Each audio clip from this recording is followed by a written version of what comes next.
Our top story is the situation in the Middle East, where the ceasefire seems to be disintegrating every day a bit more. Yesterday, President Trump surprised the world by declaring the Strait of Hormuz forever open, secured by the United States, who would charge a 20% fee on all cargo for guaranteeing safe passage through the waterway. Previously, Trump had railed against Iranian tolls on the strait and vowed the U.S. would reopen it toll-free under the fragile peace deal agreed between Washington and Tehran. Iran's military said any attempt by the U.S. to transit through the strait without Tehran's authorization would be strongly confronted. For more, let's head over to Doha to bring in our correspondent Aadel Haleem. Good morning, Aadel. So, a lot has happened overnight. Just bring us up to date. What's the latest? Well, Stefan, this conflict has escalated significantly overnight. The biggest development is an attack on commercial shipping. The UAE says 2 of its oil tankers were targeted by Iranian strikes while passing through the Strait of Hormuz. 1 Indian crew member was killed and 8 others injured, including 2 Ukrainian nationals.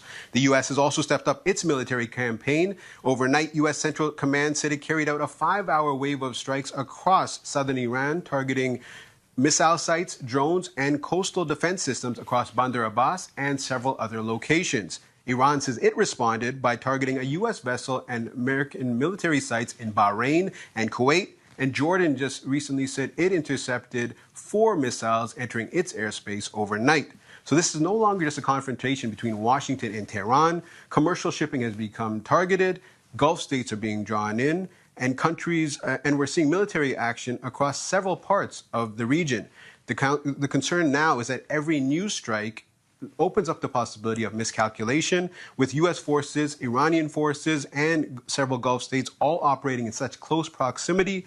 The risk of this conflict is becoming more and more real. Stefan?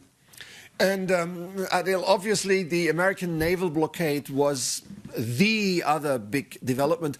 Explain what that means in practice.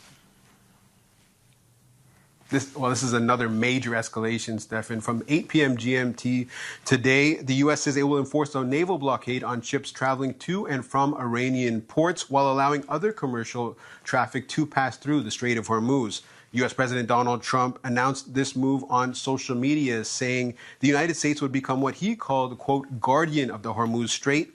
He also proposed charging a 20% fee on commercial cargo using this waterway. Interestingly, Iran's Foreign Minister Abbas Araghchi didn't reject that idea completely. In fact, he agreed with that whoever protects shipping through the strait should be compensated. But he insists that Iran, not the United States, has always been and will remain the strait's guardian.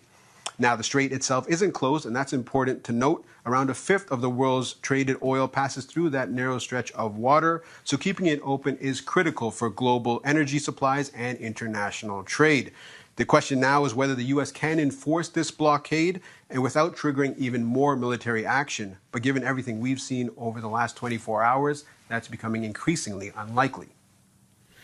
All right, Aadel Haleem in Doha, thank you so much for this update.